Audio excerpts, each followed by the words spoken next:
Bienvenue à toi belle âme dans l'émission Vivons léger, avec cette fois-ci pour thème ô combien récurrent que c'est ce thème de l'abandon.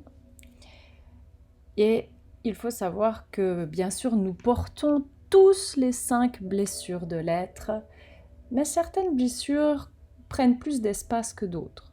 Dépend effectivement de notre expérience de vie, dépend de notre éducation, bien sûr. Aujourd'hui, en parlant de la blessure de l'abandon, il est essentiel de savoir que le masque que l'on va porter, c'est le masque du dépendant.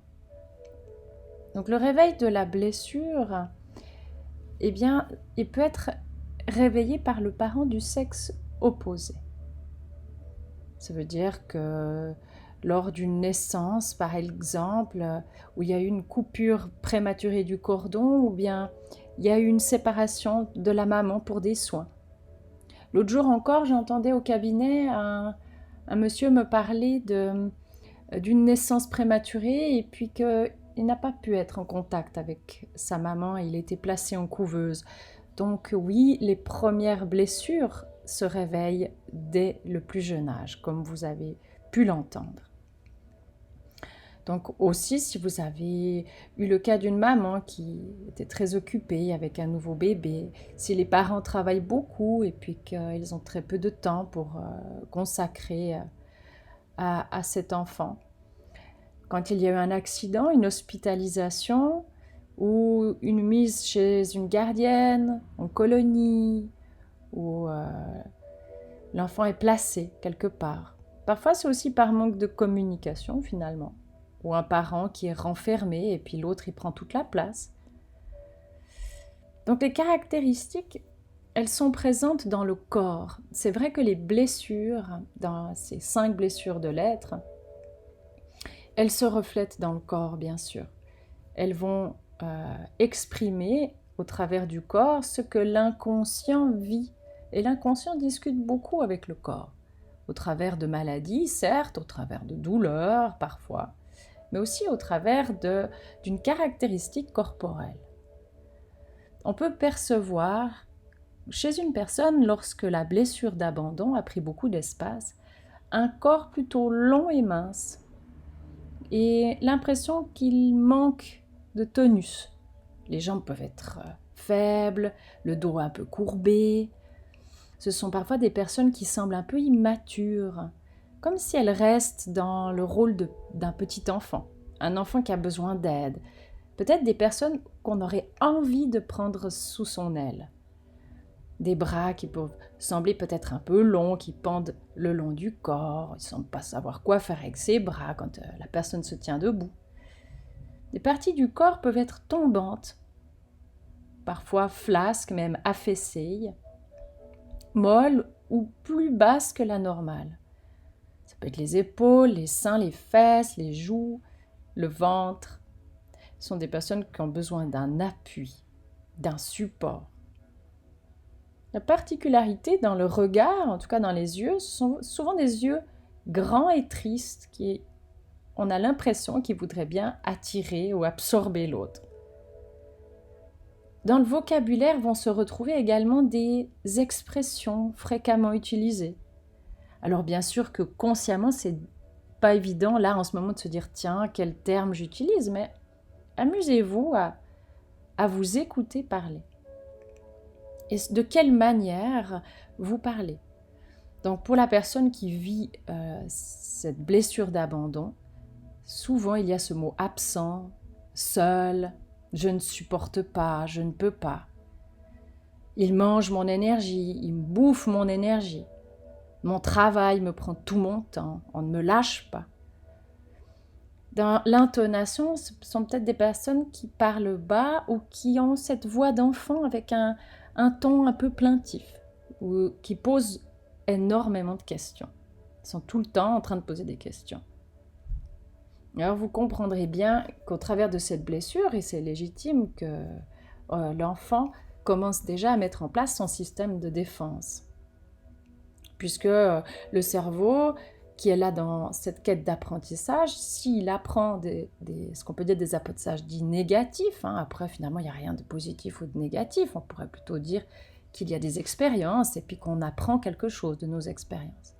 Mais un enfant qui n'a pas les armes et qui n'a pas cette maturité pour voir ce qu'il vit en termes d'apprentissage, eh bien, lui, à l'intérieur, c'est comme quelque chose de réactionnel, quelque chose qui se met en place de protecteur, défensif. Donc, il va avoir des comportements en lien avec la blessure pour éviter de la revivre un maximum.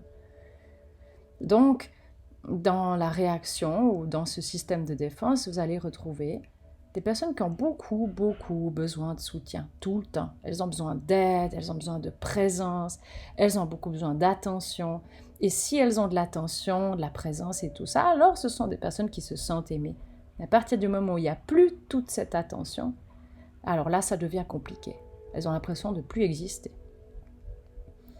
Elles sont souvent dans un manque de confiance totale dans leur capacité d'y arriver seules. Donc elles comptent sur les autres pour les aider, pour les suivre, pour les valider.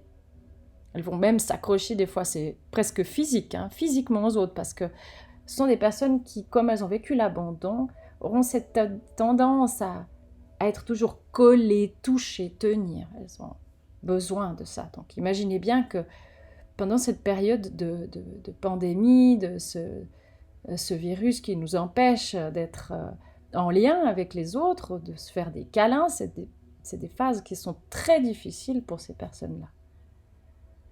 Donc en fait, finalement, quand elles n'ont pas cette accroche physique, eh bien, ce sont des personnes qui vont se tourner plus facilement vers la télévision, le téléphone, tout ce qui fait du bruit et puis qui peut tenir compagnie. Elles attirent souvent la pitié, vraiment. Paradoxalement, elles peuvent aussi se mentir à elles-mêmes et se croire indépendantes, et aiment à prouver et à dire leur soi-disant indépendance. Mais il y a aussi cette exigence que les autres viennent lui donner entière satisfaction. Et puis attirer l'attention, c'est compter sur l'autre. Donc elles aiment avoir un large auditoire, elles aiment être regardées et se sentir en vedette. La vedette. Pour moi, c'est si par exemple je donne un cours ou un stage, un séminaire, ce sont des personnes qui vont effectivement prendre beaucoup de place, qui vont tout de suite parler, parler en premier, parler longtemps, vraiment prendre l'attention. Mais il n'y a rien de négatif à ça, c'est juste un système de défense et moi j'en fais une simple remarque, enfin... Vous comprenez que je ne suis jamais dans le jugement, c'est simplement que ça permet de définir quelle blessure est la plus présente.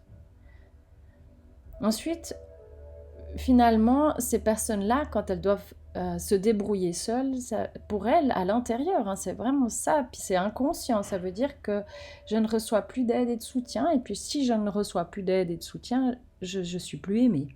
Donc, elles vont toujours essayer de chercher de l'aide et du soutien.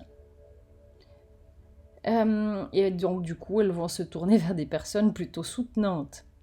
Donc, dans les mêmes styles de blessures, qui ont besoin d'endosser le rôle de sauveur.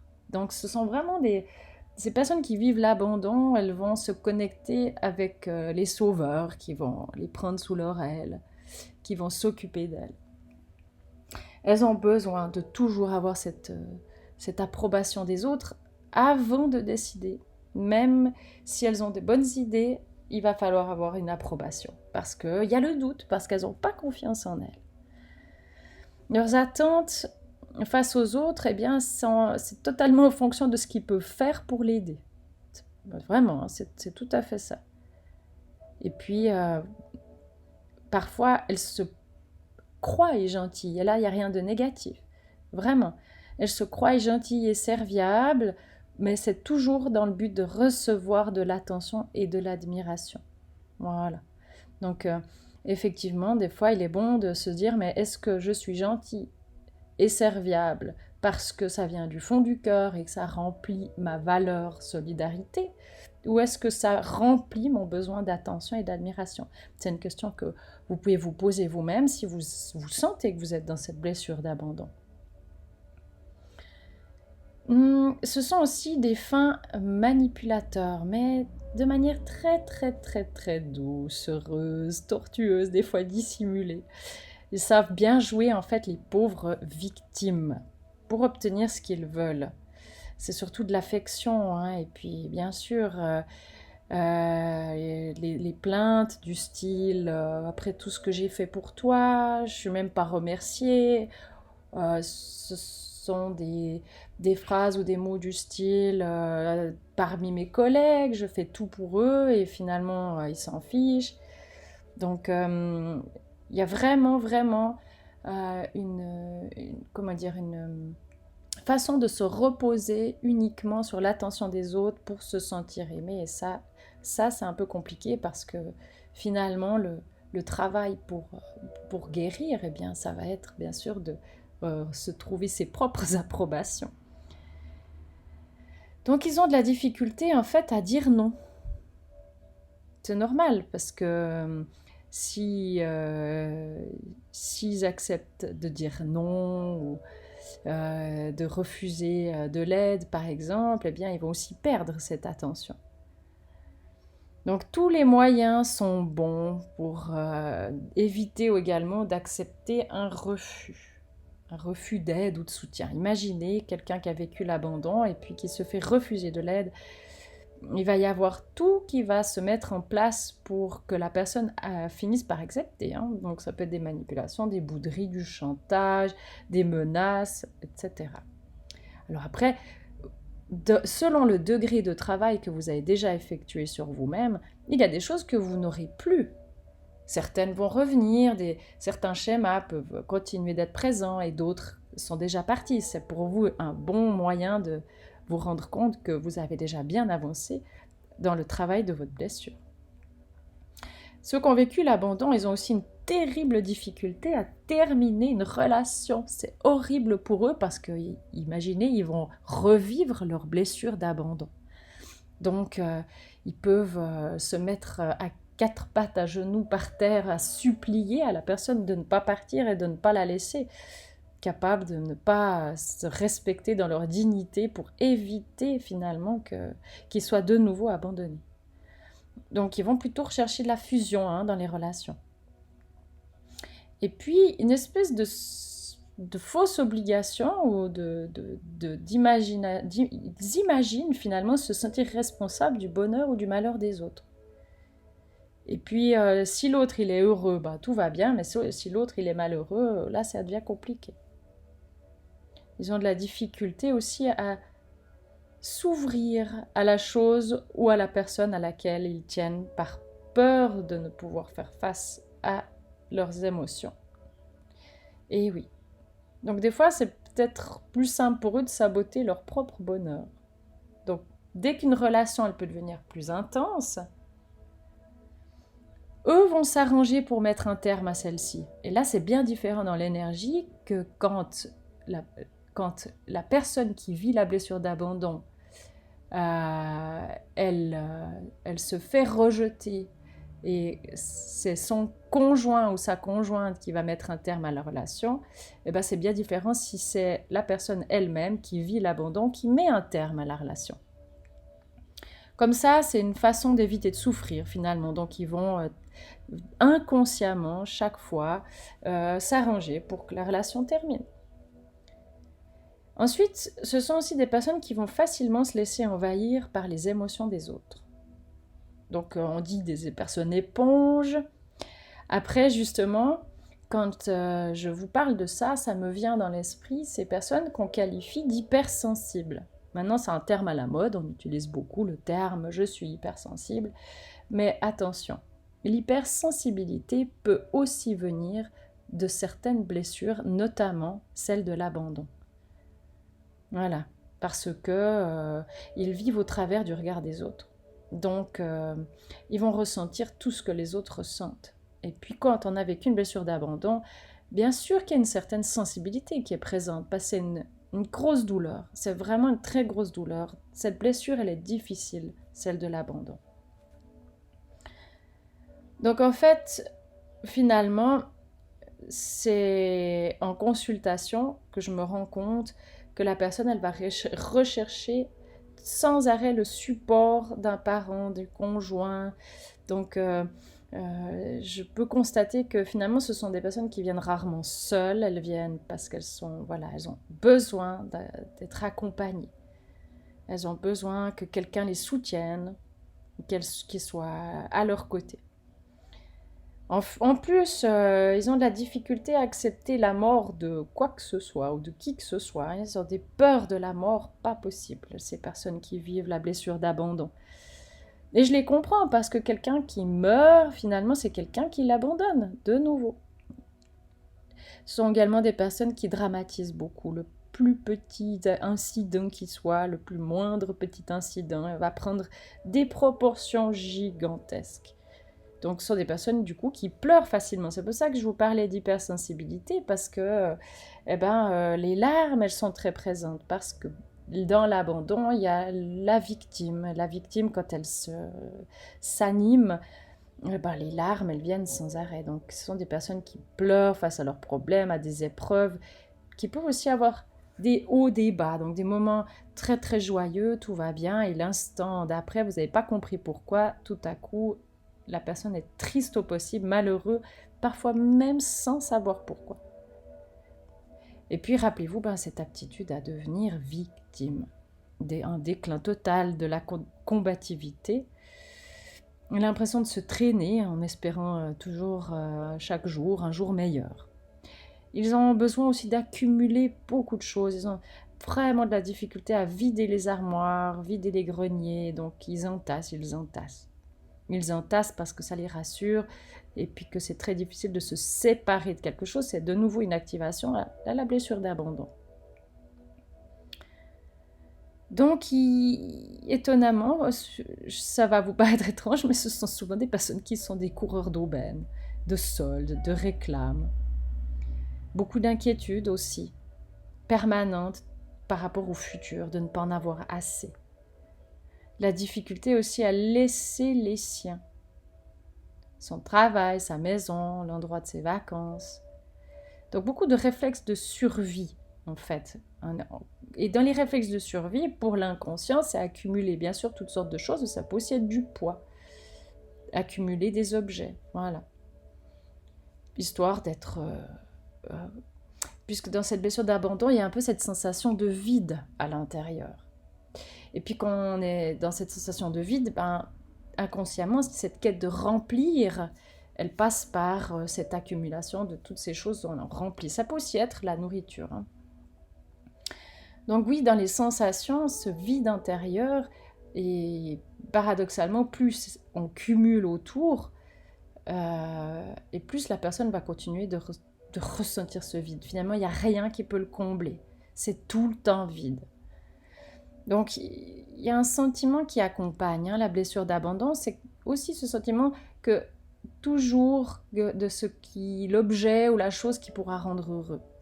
Et finalement, ce sont des cœurs en manque total, assoiffés. Ce sont des personnes qui ont besoin d'être maternées.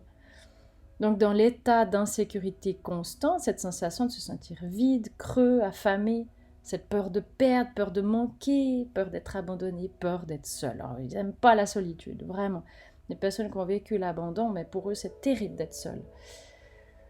Donc, finalement, on constate aussi une insatisfaction qui est quasi permanente, en fait, parce qu'il n'y a jamais assez. Ils ont toujours besoin de plus de nourriture, plus de boissons, plus de télévision, plus de magazines, plus de sport, plus de travail, plus de voyages, toujours plus.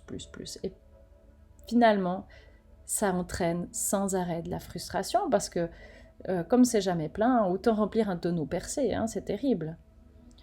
Donc ils s'isolent facilement aussi parce que la passivité, elle est présente, pas envie de bouger. Des moments de tristesse ou d'agressivité quand ils n'ont pas ce qu'ils ont besoin. Donc il y a une forme d'avidité là-dedans, oui, ça c'est sûr. Puis l'abandon et le rejet sont souvent liés, hein, vraiment. Quand on s'est senti abandonné, on s'est senti rejeté par les personnes qui auraient dû prendre la défense, qui auraient dû donner de l'attention pour combler cet abandon. Donc dans la relation à l'autre, eh bien, elles vont s'accrocher physiquement aux autres. Toujours ce besoin de se sentir important et d'être considéré. Et ce sont des personnes qui sont capables de faire beaucoup de choses, d'être gentilles, d'être chaleureux. Et tout ça, c'est dans le but de se faire complimenter, dans le but de se sentir important, de recevoir de la chaleur, de recevoir de l'attention. Après tout ce que j'ai fait pour toi. On entend souvent cette phrase. Même moi, je l'ai utilisée.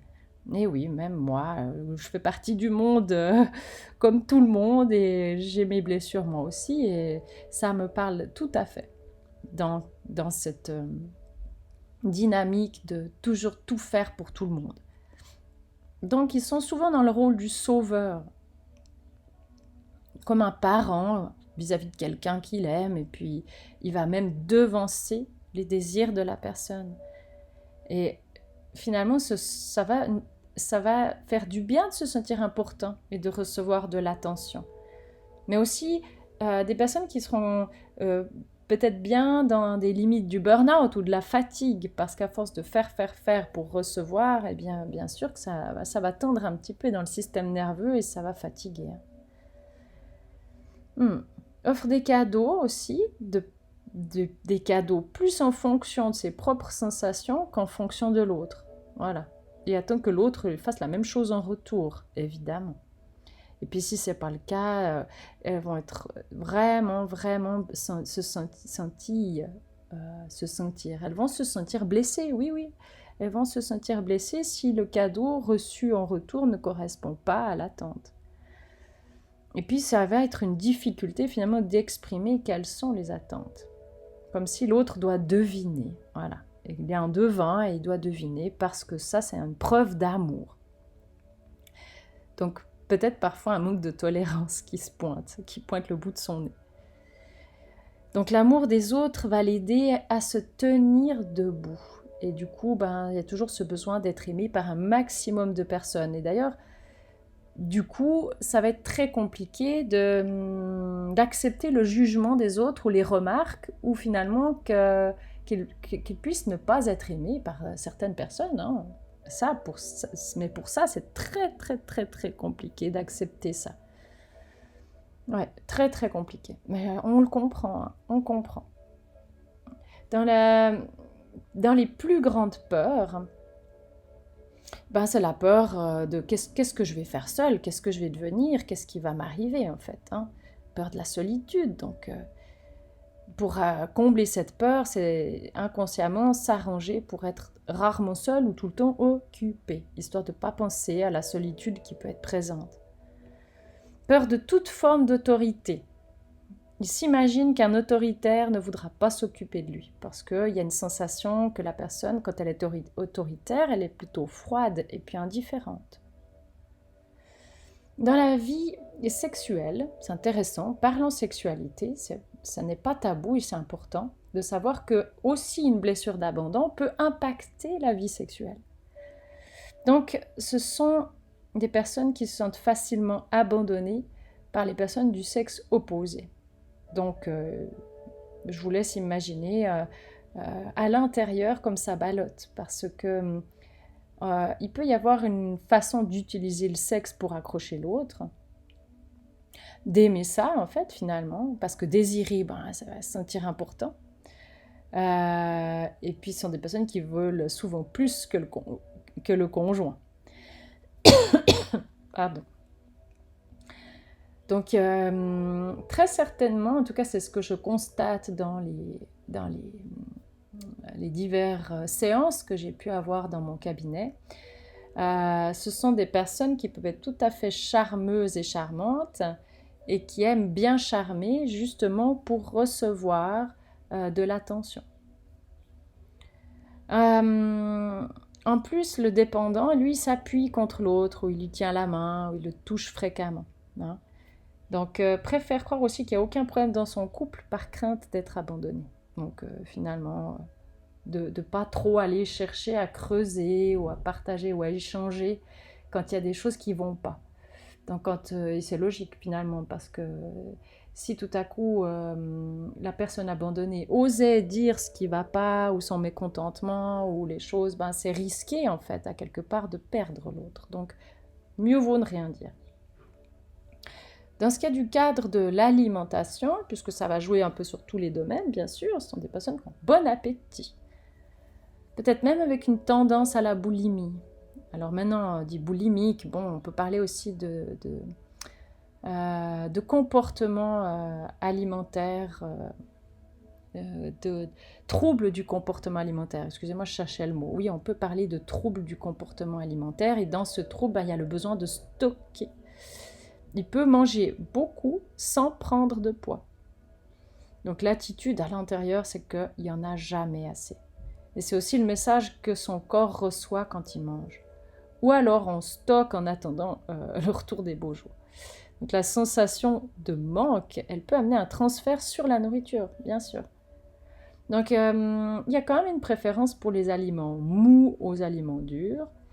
Et ce sont des personnes qui n'aiment pas particulièrement manger seules, et très souvent ne laissent rien dans l'assiette. Peut-être que vous allez vous retrouver là-dedans, peut-être pas tout, mais en tout cas c'est une tendance récurrente par rapport à cette blessure. Après, dans les malaises et puis les maladies possibles, parce que là on est aussi dans quelque chose de somatique, dans quelque chose d'inconscient qui se reflète dans le corps. Et l'inconscient, lui, il discute avec le corps. Il y a vraiment énormément de somatique dans les maladies. Donc il y a beaucoup de fatigue, bien sûr, de la passivité. Pour ce qui est des enfants, pour eux, ils sont souvent malades en fait, faibles ou alors chétifs. Ça peut être des maladies aussi suite aux excès de nourriture, aux excès d'alcool aussi. Souffle court, parfois de l'asthme, parce que la personne, elle prend plus qu'elle ne devrait et ne redonne qu'avec grande difficulté. Ça peut être aussi certaines zones qui sont récurrentes dans la maladie, notamment les bronches, parce que c'est une impression de ne pas recevoir assez de la famille, et qu'il en dépend beaucoup trop. Donc il a intérêt à croire qu'il y a une place dans sa famille plutôt que de faire des pirouettes pour arriver à le croire. Il peut y avoir aussi des problèmes dans les glandes surrénales, dans le système digestif qui est fragile parce qu'il croit qu'il ne peut pas être nourri adéquatement. De la myopie, difficulté à voir plus loin, reliée à la peur de l'avenir. Mais oui, l'avenir, attention, est-ce que je vais me finir seule? Qu'est-ce qui va m'arriver? Enfin voilà, c'est aussi des peurs qui sont présentes. Peuvent aussi être capables finalement de montrer très fort les émotions, comme des fois de l'hystérie. La victimite, la victime, donc c'est des personnes qui montrent bruyamment leurs émotions. Ça peut être aussi une forme d'agoraphobie qui peut être présente, peur de la foule, peur d'être englouti dans la foule. Parfois des dépressions, quand la blessure elle est trop importante, qu'elle fait trop mal, et puis qu'il y a tellement d'impuissance à se sentir aimé comme elle voudrait la personne. C'est aussi une manière indirecte d'obtenir de l'attention, ça c'est certain. Parfois, on développe des douleurs parce qu'elles ont une bonne raison d'être, elles ont l'utilité qu'on attire de l'attention. Et ça, c'est toujours inconscient, bien sûr. Ce sont des personnes qui peuvent aussi être sujettes aux migraines parce que s'empêche d'être lui-même, il bloque son être. Voilà. Maladies parfois aussi rares qui attirent davantage l'attention, les maladies dites incurables. Donc dans les émotions, il y a toujours ce vide, ce manque. Ce sentiment de solitude, ce besoin d'attention, la peur de manquer, la flemme, parce qu'il y a le doute dans la capacité d'y arriver, l'insatisfaction, la dépendance, les gémissements, et puis des délires parfois de persécution ou bien de paranoïa. Donc il faudrait vraiment travailler sur le contraire, et par chance, dans les étapes de guérison, il faut travailler sur ce côté ampli, comblé, sur ce côté intériorisation et silence, se recentrer, remettre en avant en fait des ressources de dynamisme, de vitalité, de force intérieure, de courage, de volonté, d'autonomie, d'écoute et puis de sagesse. Et tout ça, c'est des étapes et c'est un processus qui prend du temps mais qui vaut la peine d'être engagé, vraiment. Être une maman pour soi, ça c'est important. Être un parent pour soi, un parent bienveillant. Autant une maman qu'un papa. Je peux être le parent bienveillant. Et puis, il y a tout un tas d'affirmations que vous pouvez noter, celles qui vous parlent le plus, et puis mettre pause sur la vidéo, puis vous prenez le temps de noter les bonnes affirmations que vous pouvez répéter régulièrement pour vous auto-hypnotiser à quelque part, pour conditionner en fait votre cerveau à entendre maintenant des affirmations qui vous donnent de la guérison, qui vous donnent du bien-être. Vous pouvez vous dire régulièrement, je trouve en moi le parent bienveillant. Ouais. Je suis mon parent bienveillant. Je suis autonome. Je suis comblée. J'ai foi en ma capacité à me combler. J'ai ce qu'il me faut. Je suis plein et riche à l'intérieur. J'ai en moi ma propre nourriture, mes propres richesses. Je suis capable de subvenir à mes besoins. J'apprends à écouter mes besoins. L'univers s'occupe de moi. Je suis dynamique. J'aime vivre. J'aime la vie. Je m'aime. Je suis heureuse de terminer mes projets. Je célèbre chaque instant de ma vie. Je suis bien dans le silence. Je suis bien dans le silence de mon cœur. Je prends un temps de silence. Je m'écoute et je m'entends. Ma sagesse est ma propre source. Je suis présent corps et âme. Peut-être vous allez trouver d'autres affirmations qui vous font du bien. N'hésitez pas à les écrire et à les répéter. Mais quand je parle de répéter, et je le dis à tous mes consultants, c'est pas répéter pendant une semaine, c'est pendant des mois où vous trouvez plusieurs affirmations qui vous font du bien, même des nouvelles identités. Moi, j'aime bien faire cette création de nouvelles identités. Je suis une personne indépendante, je suis une personne confiante, je m'appelle Tintintin, je suis une personne confiante. Et ça, vous pouvez le répéter tous les jours pendant des mois jusqu'à ce que ça rentre dans ce nouveau chemin neuronal que vous avez créé dans votre cerveau, sa nouvelle plasticité, puisque c'est des choses que vous vous disiez jamais avant, vous êtes d'accord.